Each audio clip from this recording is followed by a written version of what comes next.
Ok, reste comme ça, ne bouge pas, un grand sourire. Je veux te prendre sous un bon angle. Arrête donc de bouger. Je suis jolie comme ça. Tu es très bien, mais je n'aime pas ce cadrage. Non, je préférerais une autre pose. Et si tu t'asseyais, hein, ok? Je me sens comme une star. Ah oui, ça c'est bien mieux. Et souris maintenant. Bien, garde le sourire.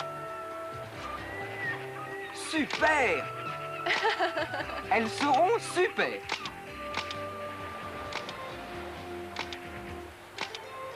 Attention! Oh, je tombe. Attention, l'appareil! Oh, oh. Tu ne t'es pas fait mal? Je suis content que l'appareil ne soit pas mouillé. Je vais faire développer le film au plus vite. Oh, j'espère que les photos seront réussies. Elles seront parfaites. Je suis un excellent photographe. Oh, l'appareil fait tout le travail pour toi. Tout ce que tu fais, c'est d'appuyer sur le bouton. Oui, c'est ça le talent. Je n'ai jamais compris comment un appareil pouvait faire des photos. Je vais t'expliquer. L'appareil prend la lumière et la met sur le film. Tu comprends? Mais comment mon image arrive sur le film? Eh bien, c'est facile. Interrogeons l'ordinateur.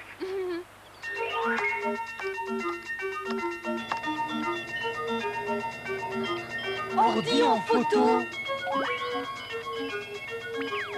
Coucou, me voilà. Oh, revoilà notre ami Ordi. Bonjour, vous n'avez pas très bien compris comment se fait une photo? Eh bien, je vais tout vous raconter sur la photographie. Allons-y, hop là. Ouais.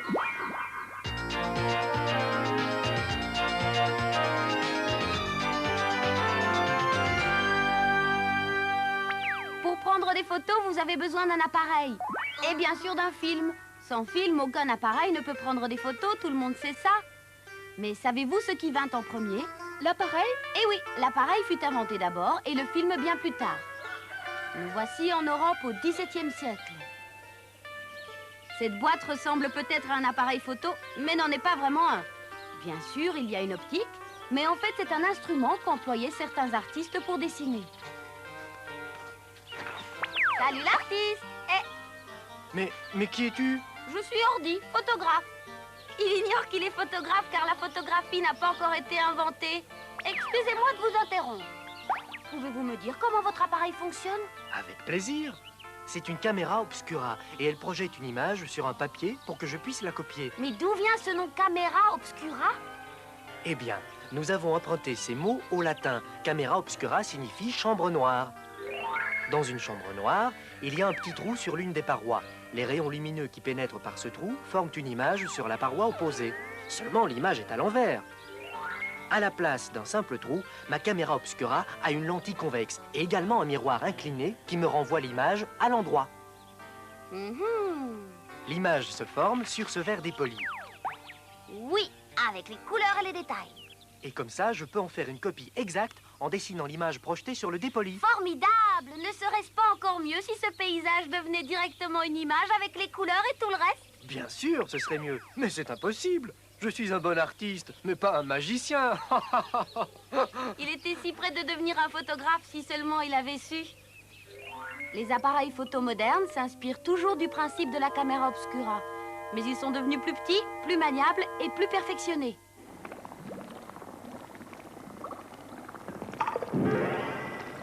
Hocus pocus dominocus. Hocus pocus dominomocus.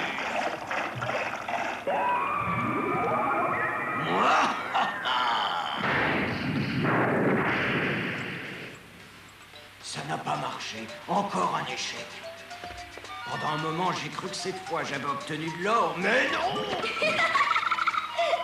Cet homme est alchimiste. Il essaye de faire de l'or. Il croit réussir avec des formules magiques. Nous savons que cela est impossible, mais ne le lui dites pas. Au XVIIe siècle, on ne faisait pas de différence entre la chimie et la magie. Est-ce que vous vous moquez de moi? Non, je ne me permettrai pas. Pas moi. Les alchimistes ne sont jamais parvenus à produire de l'or. Mais au cours de leurs expériences, ils ont fait réagir des produits chimiques sur des métaux. C'est ainsi qu'ils ont découvert le nitrate d'argent et le chlorure d'argent. Ces sels d'argent devaient leur paraître magiques, car exposés à la lumière, ce mélange blanc, blanc, blanc devenait noir, noir, noir. Avez-vous remarqué que ce composé d'argent vire au noir après avoir été exposé à la lumière? Pourquoi ça ne se transforme pas en or? Qu'y a-t-il de si excitant à ce que cela devienne noir? On pourrait faire usage d'une telle propriété. Pensez-y. Quel usage pourrait-on faire d'un tel phénomène? Moi, j'essaie de fabriquer de l'or. Et toi, qu'est-ce que tu fais chez moi à part te moquer de mes expériences? Tout le monde se moque de moi, mais un jour, je trouverai la formule magique et je ferai de l'or. Tu m'entends? Oh mon Dieu! Rien d'autre ne l'intéressait que d'obtenir de l'or. Le fait que les sels d'argent viraient au noir une fois exposés à la lumière n'intéressait personne. Ils étaient tellement obsédés par l'idée de fabriquer de l'or que le reste ne les intéressait pas. Regardez ça. Aujourd'hui, nous enduisons les films de sel d'argent. C'est pourquoi ils virent au noir dès qu'ils sont exposés à la lumière. Ils sont photosensibles. Ce mot désigne tout ce qui est sensible à la lumière. Ça saute tellement aux yeux, j'ai essayé de le dire à ce pauvre idiot d'alchimiste. Mais oui, j'aurais pu être photographe.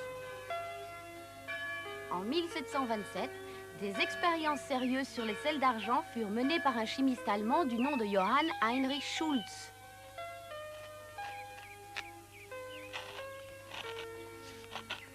Oui, ça devrait aller.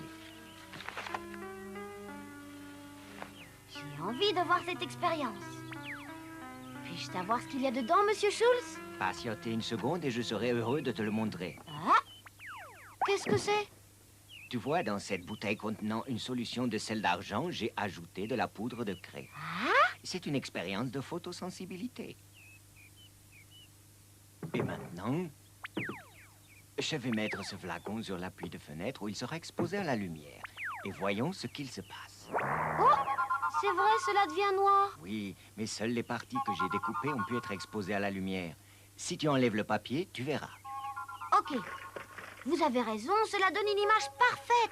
C'est merveilleux. Les parties couvertes par le papier noir n'ont pas été exposées à la lumière. Elles sont donc restées bleues. Mais qu'arrive-t-il? Tout devient noir maintenant. Le soleil fait disparaître l'image, monsieur Schultz. C'est ça le problème. Quand on enlève le papier noir, tout est exposé. L'image n'est donc que temporaire, n'est-ce pas? Vous ne pouvez pas trouver un moyen de préserver l'image pour la rendre définitive? Je crains que non. Rien que je connaisse. Ce qu'il manquait à Schultz, c'était ce qu'on appellera plus tard un fixateur. Au XIXe siècle, l'Anglais Thomas Wedgwood reprit l'expérience de Schultz. Il enduisit des feuilles de papier blanc d'une solution de sel d'argent. À la place du papier découpé, il utilisa comme cage des fleurs ou des feuilles. Mais ces images non plus ne résistaient pas à la lumière. Bien sûr, un moyen de garder ces images aurait été de ne pas les exposer à la lumière. Mais alors, personne n'aurait pu les voir et ça aurait été absurde. L'idée devait venir à quelqu'un de combiner les avantages de la caméra obscura et des sels d'argent. Cette idée ne tarda pas à germer dans le cerveau d'un Français. Nicéphore Niepce. Il utilisa la caméra obscura pour produire une photographie sur une feuille de papier enduite de sel d'argent. Cette expérience se déroula en 1816. La pause a assez duré maintenant.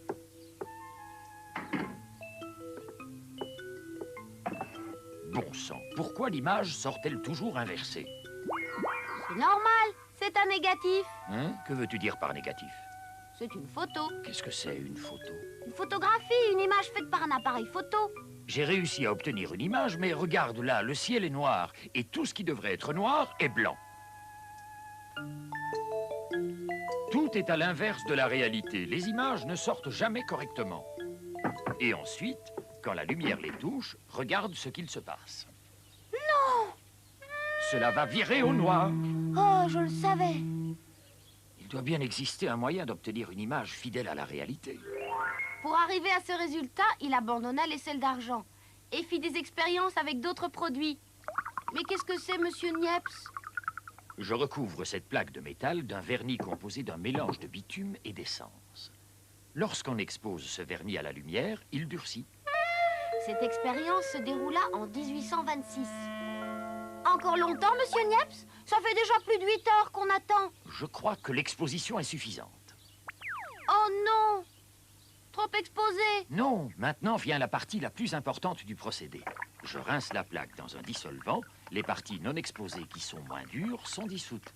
Seules adhèrent sur la plaque les parties les plus dures. Mais regardez, les parties claires et les parties sombres sont toujours inversées. Les parties claires sont du métal qui n'est plus recouvert par le vernis.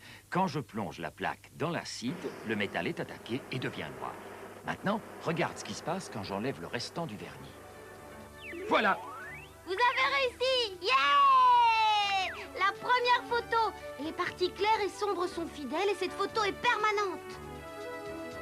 Voici la fenêtre d'où Niepce prit cette photo qu'il intitula « Point de vue près d'une fenêtre à Saint-Loup-de-Varennes ». C'est la première photo de paysage que nous connaissons. Niepce appela son procédé l'héliographie, qui devait être à l'origine de la photogravure.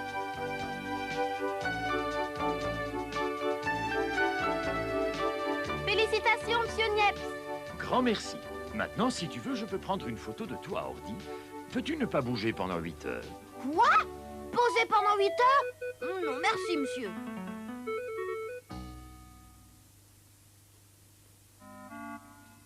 Nous voici dans le laboratoire du Français Louis Daguerre. Il s'inspira beaucoup des travaux de Niepce. Daguerre essaya d'obtenir des images sur des plaques de cuivre argenté sur lesquelles était déposée une fine couche d'iode. Il espérait pouvoir améliorer l'invention de Niepce, l'héliographie. Je crois qu'il a un moment à perdre maintenant. Allons lui parler. Monsieur Daguerre, puis-je vous parler? Comment se passe votre nouvelle expérience? Pas trop mal. Tu vois, ça prend trop de temps de faire une héliographie. J'ai découvert que l'iodure d'argent est beaucoup plus sensible à la lumière. J'enduis cette plaque argentée d'iode par évaporation. La pause sera plus courte alors? Oui, beaucoup plus courte. La plaque est prête. Tu veux que je fasse une photographie de toi? Sans blague, j'adorerais être votre modèle.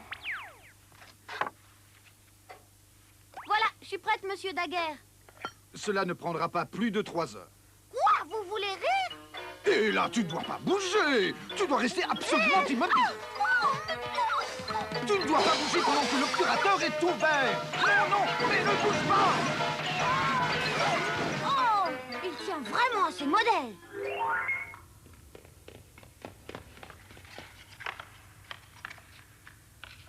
Est-ce qu'elle est bien? Je peux la voir? Il n'y a rien. Il n'y avait sans doute pas assez de lumière. Oh non! Je ne comprends pas ce qu'il s'est passé. Je dois y réfléchir.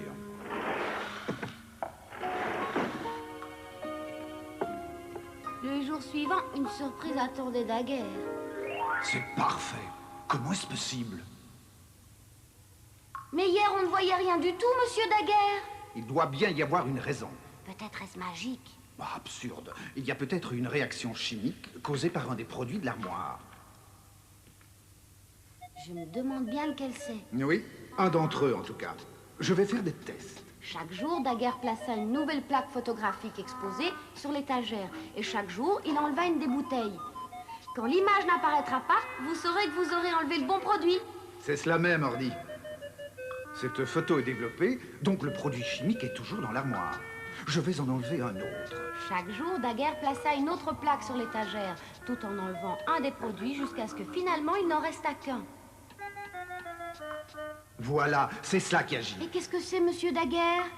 C'est du mercure. Le mercure s'évapore facilement dès qu'il fait un peu chaud. Ce doit être les vapeurs de mercure qui développent la photographie. Ainsi fut découvert un autre procédé de photographie. Et cela parce qu'une bouteille de mercure n'avait pas été fermée dans une armoire. Grâce à cette découverte, il n'est plus nécessaire d'exposer la plaque pendant 3 heures et faire patienter le modèle si longtemps. Aujourd'hui, cela ne prend plus que 30 minutes. Et ensuite, les vapeurs de mercure font apparaître l'image pour nous. C'est une technique toute nouvelle. On l'appelle le développement. Même exposée pendant un court moment, les sels d'argent forment une image latente.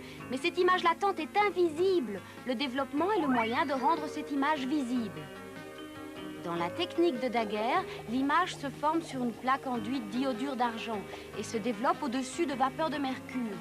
Pour arrêter le développement, on plonge la photo dans une solution salée. Ainsi, on a fixé l'image. La manière de fixer la photo n'était pas encore totalement au point, mais on peut dire qu'à ce stade, le procédé photographique était quasi trouvé. Bravo, monsieur Daguerre! J'ai appelé ce nouveau procédé photographique le daguerreotype. Regarde, c'est le tout premier appareil photo qui porte mon nom. C'est la gloire! Voici quelques exemples de daguerreotypes. Regardez comme les images sont belles. Il est difficile de croire que ces photos furent prises il y a 140 ans. En 1839, l'État français acheta le brevet du daguerreotype afin de pouvoir en doter libéralement le monde entier. Le tout Paris courut acheter son appareil et bientôt l'on pouvait voir des gens prendre des photos à tous les coins de rue. Bonjour, je suis au Japon. Ici, le daguerreotype fut appelé photographie à la plaque d'argent. Voici la toute première photo prise au Japon. C'est le portrait d'un seigneur féodal japonais. Remarquez son costume traditionnel. Allez, venez, approchez tous. Faites-vous tirer le portrait à la plaque d'argent.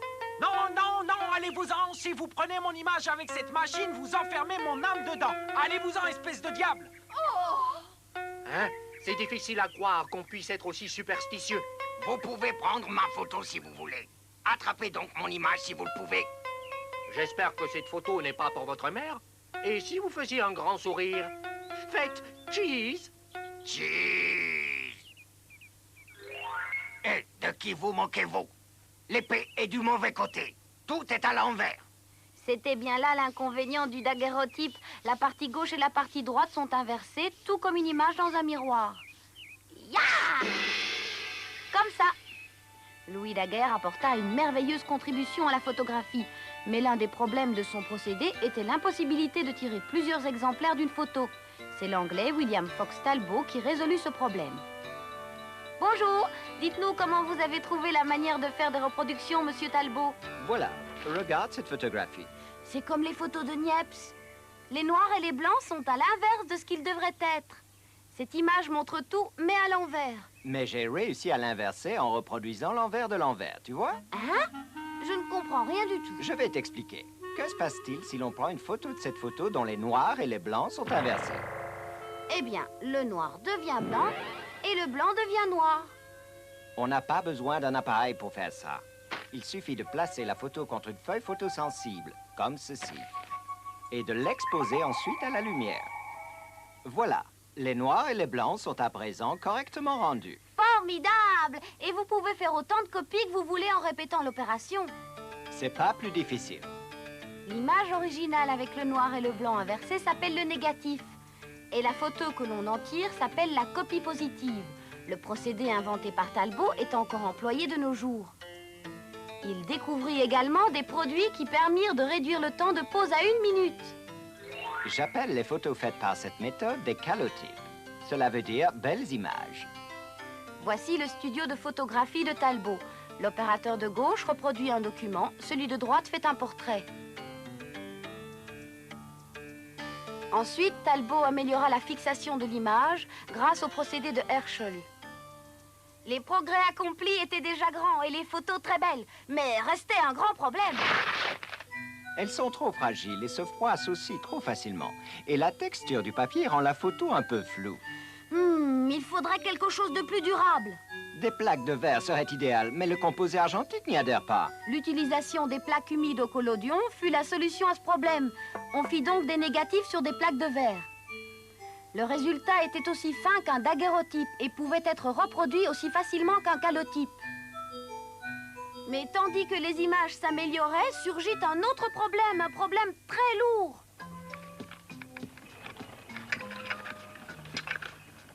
Voici l'Américain George Eastman. Bonjour, monsieur. Avec tout ce matériel, vous allez sans doute camper. Non, j'ai besoin de tout ça pour faire une photographie. Hein? Vous voulez dire que vous devez à chaque fois trimballer tout ce matériel? Malheureusement. Tu sais, j'emploie le procédé des plaques au collodion et je dois développer mes photos immédiatement avant que les produits chimiques ne sèchent sur la plaque. C'est pourquoi je dois transporter mon laboratoire. Oh, ne reste pas là, je ne supporte pas la surcharge, je vais tomber! Oh! Il serait grand temps que quelqu'un trouve une meilleure manière de faire des photos. Et voilà l'appareil Minute.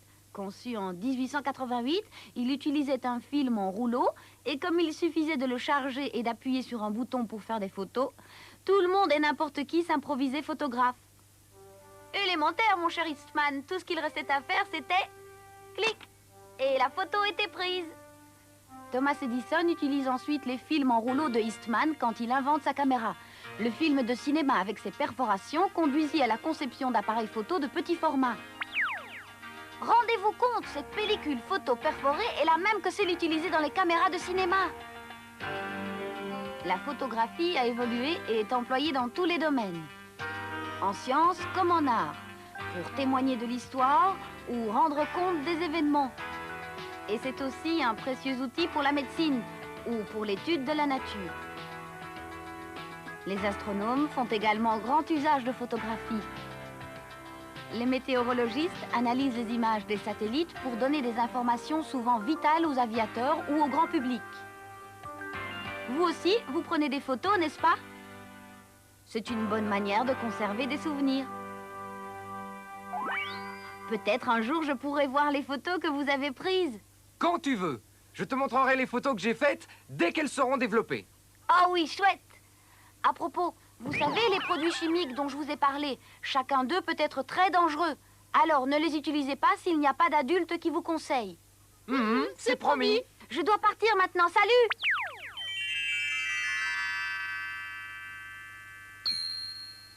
Les photos sont sûrement déjà prêtes, non? Allons les chercher tout de suite. Je suis le meilleur photographe du monde. Elles sont affreuses! Oh non! C'est vraiment gâcher de la pellicule! Je ne ferai